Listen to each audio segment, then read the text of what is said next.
Hey guys, welcome to my blog. তো আজকের ব্লগটি হচ্ছে আমাদের নতুন আগমনী পিআরসি হসপিটাল নিয়ে। তো এটা হচ্ছে প্রাইভেট নার্সিং হোম। তো আমাদের আগমনীতে এবার প্রথম আমাদের এত বড় সুবিধাজনক ব্যবস্থা হয়েছে আমাদের এই নার্সিং হোমটার জন্য। আমাদের অনেক অনেক সুবিধা, এই জায়গাটার জন্য অনেক অনেক সুবিধা করে দেওয়া হয়েছে। সো এখানে সব কিছু অ্যাভেলেবেল আছে। তো আজকের ডেটটা হচ্ছে তো 31 আগস্ট। তো আজকে হচ্ছে এই পিআরসি হসপিটালের গ্র্যান্ড ওপেনিং। তো দেখতে থাকো, সঙ্গে থাকো আমার এই ব্লগটি। তো এইখানে অনেক ধরনের ফ্যাসিলিটি অ্যাভেলেবেল, যেমন হচ্ছে X ray, CT scan, path lab, pharmacist, তারপর সোনোগ্রাফি বা ইমার্জেন্সি ডক্টর, সার্জন, এখানে ওটি, এনআইসিইউ সব কিছু ফ্যাসিলিটি অ্যাভেলেবেল আছে। এখানে ভেন্টিলেটর এবং স্পেশাল গেস্টদের জন্য কেবিন অ্যাভেলেবেল রয়েছে। এখানে সিটি স্ক্যানেরও সুবিধা রয়েছে। এখানে ধুবুৰী ডিষ্ট্ৰিক্টৰ ভিতৰত, ধুবুৰী জিলাৰ ভিতৰত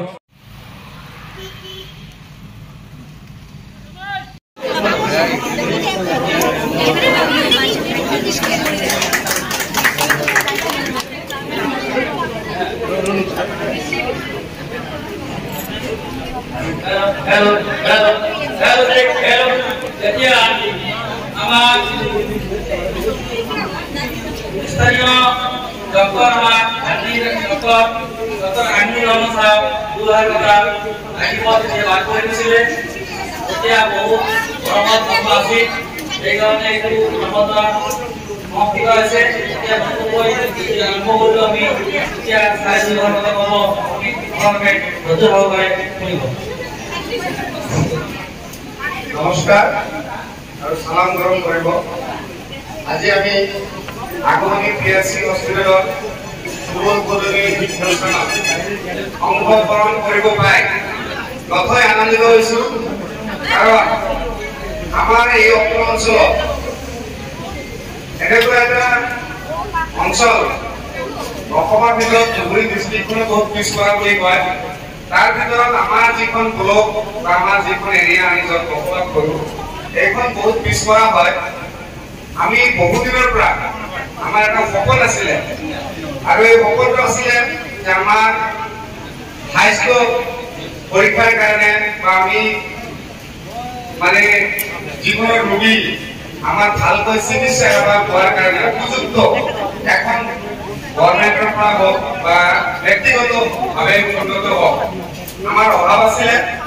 আৰু এইটো আমাৰ এই অসম অঞ্চলৰ ৰাইজৰ কাৰণে আমাক আৰু যিটো মানে উদ্যম মোৰ অতি মৰমৰ, যদি মোৰ একদম ব্লাড ৰিলেটেড নহয় তথাপি মোৰ নিজৰ বুলি কৈছোঁ, মোৰ নিজৰ ভতিজা হয় ডক্টৰ ছায়া আলম।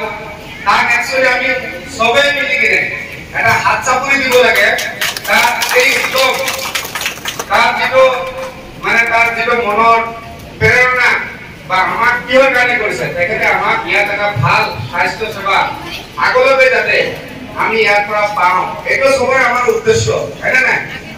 আমি এই যে কষ্ট পৰিশ্ৰম কৰি কিনে আমাক যিখিনি আজি ইমান এটা উন্নত ধৰণৰ এখন হস্পিটাল, ব্যক্তিগত খণ্ডৰ হস্পিটাল হলেও আমাক যে সুবিধা এখন কৰি দিছে, আমি সুবিধাটো যে প্ৰত্যেকে ইয়াৰ পৰা যিকেইদিনৰ ভিতৰতে হওক আমিতো মানে পাই থাকিম। আৰু আগন্তুক দিনত আপোনালোকে সমূহীয়া ৰাইজ বা আমাৰ যিবিলাক বন্ধু আছে, কি কয় সাংবাদিক বন্ধুসকল, সিহঁতকো মই বিশেষকৈ অনুৰোধ কৰিছো যে আপোনালোকৰ এই মিডিয়াৰ জৰিয়তে এই কথাটো প্ৰচাৰ কৰিব, যাতে আমাৰ এই অত্ৰ অঞ্চলৰ মানুহখিনি অতি সুলভ মূল্য, কম খৰচত যাতে উন্নত ধৰণৰ চিকিৎসা ইয়াৰ পৰা বা লাভান্বিত হ'ব পাৰে। ঠিক আছে? আৰু এই যে আমি যিটো সপোন দেখিছিলো, এই সপোনটো আজিৰ পৰা বাস্তৱায়িত হ'ব গৈ আছে। আমি তাৰ কাৰণে নথৈ আনন্দিত। কাৰণ আমাৰ এনেকুৱা জেগা যিটো এনআইচি বুলি কয়, নিউনেটাল ইনটেনসিভ কেয়াৰ ইউনিট, এই নিউনেটাল ইনটেনসিভ কেয়াৰ ইউনিটৰ আমাৰ লয়াৰ আসামৰ ভিতৰতে মেক্সিমাম জেগাতে নাই, এনেকুৱা উন্নত ধৰণৰ নাই। এনেকুৱা উন্নত লেজাৰ অপাৰেশ্যন কৰিব পৰা ফেচিলিটি আমাৰ ইয়াত নাই। আৰু যিবিলাক গোটেইখিনি কেবিন চেবিনৰ পৰা ষ্টাৰ্ট কৰি দিয়া মানে আপোনাৰ বাতানুকুলিত যিটো এচি লগা আছে চেণ্ট্ৰেল এনেকুৱা সুবিধা প্ৰত্যেকটো হস্পিটেলত পোৱাই নাযায়। এইটো এটা বহুত ডাঙৰ এটা ইয়াত আমি সবে সহজ মানে সহায় সহযোগিতা কৰিব লাগিব, ইয়াত সাফল্যমণ্ডিত কৰিব লাগিব আৰু আমাৰ নিজেও ইয়াৰ পৰা উপকৃত হ'ব লাগিব। এইখিনি আমি সবে সংকল্পবদ্ধ হ'ব লাগিব, ঠিক আছে।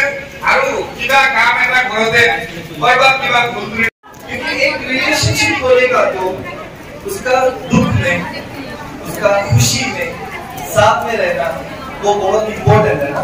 तो मैंने बोला मैं आएगा, तो मेरे भाई भी था मेरे साथ में। मेरे उसका शादी का बिल्कुल मैं भूल गया, क्योंकि 31 को उसका निकाह है, आज निकाह था 1 बजे उसका निकाह सब कुछ अच्छी तरह से हो गया, रिसेप्शन 2 वीक का बाद। तो मैंने बोला ठीक है मैं आएगा। फिर घर में जाके मम्मा भाई लोग सभी लोग बैठकर मेरे को पूछ रहा था तुम्हारा छोटा भाई का शादी है यानी निकाह है, उसके भी ज्यादा तुमको उसमें क्या इम्पोर्टेंट है, ऐसा सवाल पूछा। तो मैंने जाके आराम से बैठकर बोला एक आदमी अकेले उसका बहुत सालों का उसका ड्रीम अचीव करने है, उसका खुश में मेरे को जाने का है, उसका खुशी दिल में मेरे को जाके उसको पास ज्वाइन करने का है।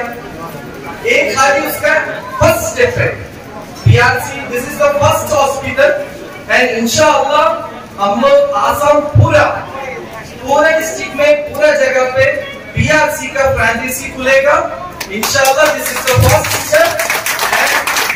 मेरे को I really want to thank you about the PRC family, the staff बोलेगा तो हम लोग ज्यादा बोलने का है, मतलब फैमिली है PRC का फैमिली। उन लोग को पहले मैं थैंक यू करना चाहता हूँ क्योंकि आपका फैमिली को मेरे को इनवाइट किया and thank you so much. धन्यवाद।